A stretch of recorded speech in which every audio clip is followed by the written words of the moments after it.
Welcome everyone, and thank you for staying throughout the conference and joining this afternoon session. I'm Andrea Darabos. I will tell some stories about my work helping companies, teams and individuals improve and achieve their goals. And this presentation was inspired by several repeated talks, conversations with managers who asked me, how do I actually get my team to step up and be more proactive?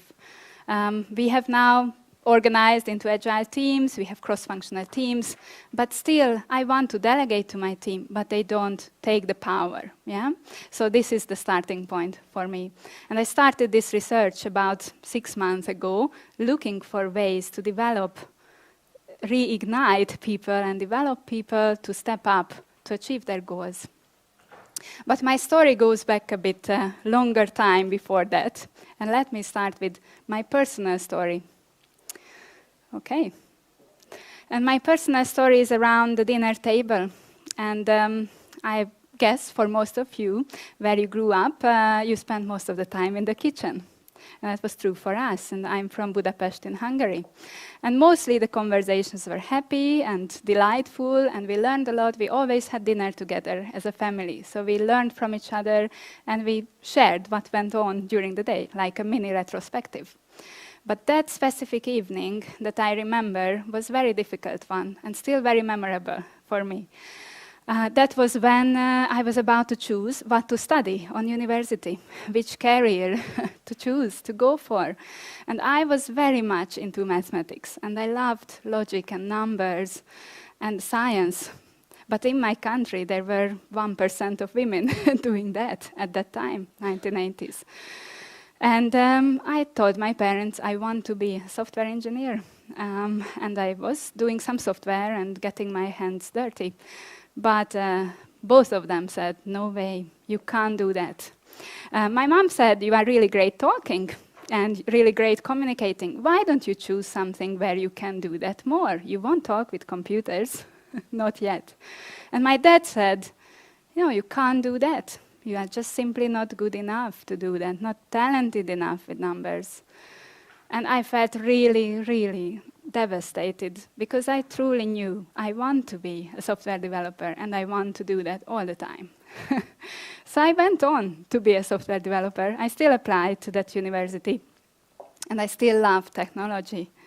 But I remember that night because I was taught for the first time, out of love or out of fear, that I can't do something by my own parents. And this led me to work on my story, to realize that actually I can do anything I want. It might be hard, but I did it. And I'm still redefining my story and doing great other stuff. But that moment still is in me, and I'm still proving in many cases to others that I can. Maybe you resonate with this story. And this led me to help a lot of people that I work with, that you can too, and focus more on what you can do rather than what you can't. And how many of you are a manager here in this room? And how often do we tell our people when they come up with crazy ideas that just go ahead, you can do it? How often do we tell, on the other hand, this is why you can't? We talk about weaknesses, we talk about lack of competence, we talk about gaps. So this talk is about how to turn that around. And my vision and my purpose here is to help people realize their dreams and goals and to really show them, give them the confidence they can. I do make mistakes too. So I would like you to really tune into why are you here today and what is that, maybe that little sorrow in your heart, your story from your childhood that leads you to things you care about today. And this is not about company KPIs, neither is it about strategy or what you need to do next week. This is something bigger. What is your life goal? It could be a paragraph, it doesn't need to be one sentence. What do you deeply care about?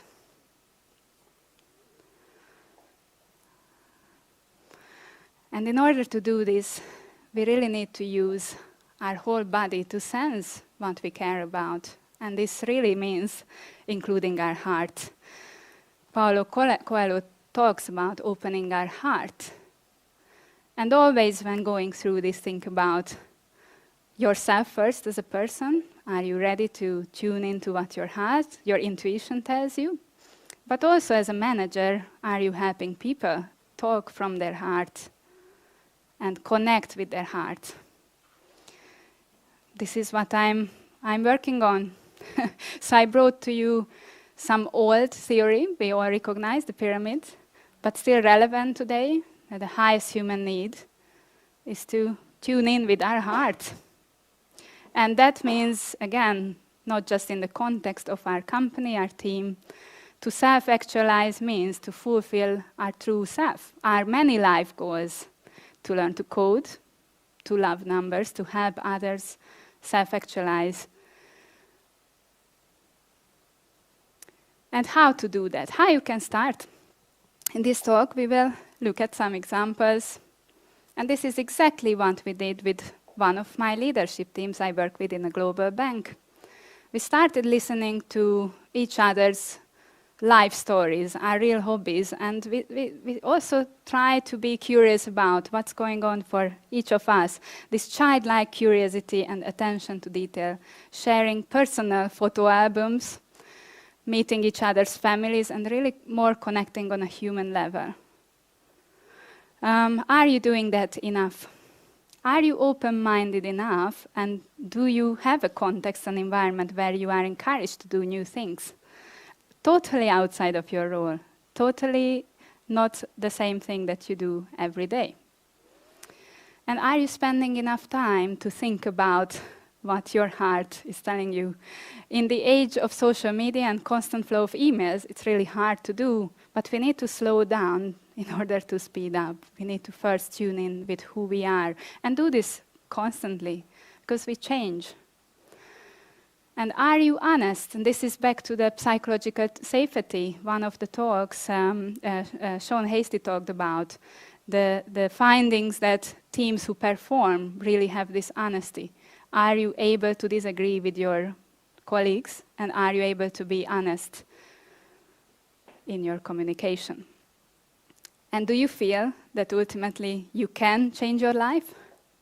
Do you have an environment where your people feel that they can? And there is focus on what everyone can do.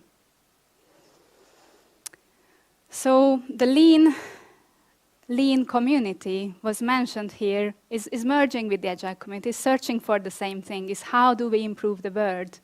And I love this 4D lean model because it shows an evolution of focusing on status quo, originally do nothing in our organization, evolving the view first.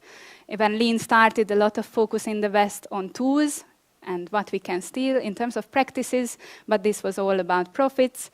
The real lean is more about tuning in that it's people who improve companies, it's people who improve their lives.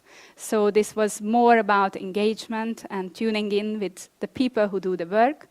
But modern lean and modern Agile touches the heart. And there is a modern Agile manifesto as well, which I really like. It has safety and respect for people. And it has the belief that people are awesome as they are already. It's just we need to empower them, enable them to contribute their full self.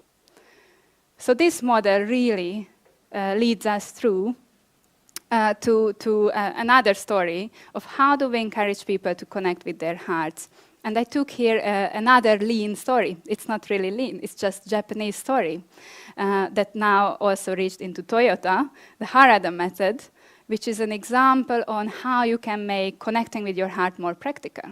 So a Japanese school teacher, actually field and track coach, who started deliberately in the worst and most difficult deprived neighborhood in Osaka. And he had a strong belief that everyone can, even children with difficult family backgrounds who have given up hope can. We can re-energize people. Even those people who have lived and worked in a command and control environment. So he worked with kids and he wanted to win championships with these kids. And he researched for years and years methods from the West, from Agile, from Lean, from around the world, from sports coaching, how to develop people. And his methods, it's more important the principles here than the practices, starts with encouraging people to dream big, encouraging to connect with their goals. What do these kids care about? Why do they want to be a champion? And then analyze the strengths of each individual, really understand who they are, write detailed tasks, actions that they can implement and turn them into habits and daily practices. And also link them up, connect them with a coach, and have them succeed throughout the not so short journey of becoming a champion. And here is one proof. There are many people who follow and tried out this method because now Harada is a consultant, but one of his students is US-based basketball champion now, 15 years later. And he had the support and the structure of a method and principles to holistically believe he can. He is using Harada. What we can learn from structured methods like Harada is that success really is a belief. You first need to create a confidence that you can, and it's not limited who you can become by your talents or your MBTI profile, as we have heard. Success is a technique that can be learned. And it's also a mindset. So here are some details. These are just excerpts. Try to look for the principles behind these. Goals from your heart. Can you spend time with your team to truly understand and talk about goals from your heart rather than from your head? Self-reliance is believing and knowing that you already have everything you need to succeed, is within yourself. Serving others as a goal will be much more motivating, much more happy and fulfilling than serving yourself. And there are practices, coaching practices we can put in place and conversations around this. Good character, if you help others, your character will be formed. Good character is not something you are born with. You grow every time you give and you help people. And getting help from a coach and a mentor helps you realize your goals, whatever hard they are. What is really nice in helping people succeed is that we don't just have them succeed on goals that the company cares about, just profit motive. Really help them succeed as a person holistically. And there are elements of this, your health, your spiritual, your emotional self, and your body. All holistically needs to be improved and built. And why it's so important that we build self-reliance? Because many people still believe in our companies that we can't. We are still only touching the minds of people, but we need to touch the heart and develop people's lives so we can fulfill our potential. So final details, 3 supporting tools combined with the daily journaling practice. It's important that you don't necessarily take away the detail here, but more the principles. It's important that we find these goals from the heart. That's the long-term goal setting sheet. We look at what really touched us in our childhood recently. What do we deeply care about? We look at past successes. We learn from those. And we also enlist help from role models. The routine check sheet will be helping us develop daily habits. That is like writing a diary and checking up every single day. Have we done what we committed ourselves to? And the open window chart is a practice where you break down a big, hairy, audacious goal that you care about into 8 areas where you can work on, which will contribute to you achieving that goal. And then you break those 8 areas further into 8 further actions. It's like agile planning. So what is your life goal? I encourage you that you work through what came up when I asked you that question. And you can really tap into your goal by connecting it to the wider benefit. By you achieving that goal, how can you help others? Like tangible benefits for others, society and others, and intangible benefits. So we all have selfish goals, but why our self-realization would help our team, our family, our community? Other coaching tools were to break down the goal. This is the 64 window matrix. This is how you get started. What you notice, this is one of my goals I deeply care about, connecting people practices with Agile. And Agile HR is not necessarily just the HR people. It's how we all are responsible for changing human resources. Mentor and teach, HR, preserve mental health, this is both for me and them. Improve my fitness, important to keep energy. Look, these are all helping me achieve my goal. Holistic goals, not only directly linked to the topic. And lastly, routine check sheet, very easy. If you committed to a goal, how will you keep yourself on track? First thing is that you write a diary, or you keep notes and look back on your goal. You follow up. But it really helps if you can have a peer, a colleague of you on your team, who will hold yourself accountable. You effectively share your diary and have a conversation around that. Yeah? So building new habits and building resilience. This is Mr. Harada on the left, who doesn't publish in English. He writes in Japanese, still lives in Japan, and Norman Bodek, who wrote a book on Harada. And he took it to the West. And Norman is an author, a lean person, lean consultant of 60 years in the industry. And he talks about this method as the missing link, because this is the only area in lean who focuses on people and developing human potential. And this is the first class in Toyota. This is in the US this spring, where the European Harada coach Jim on the right delivered the first class. So even Toyota is going back to the roots and developing respect for people and helping other people succeed, all people in their companies. And if you look at their mission, developing people and building great teams, I think that's why you are here too today. So I would like to end with a question.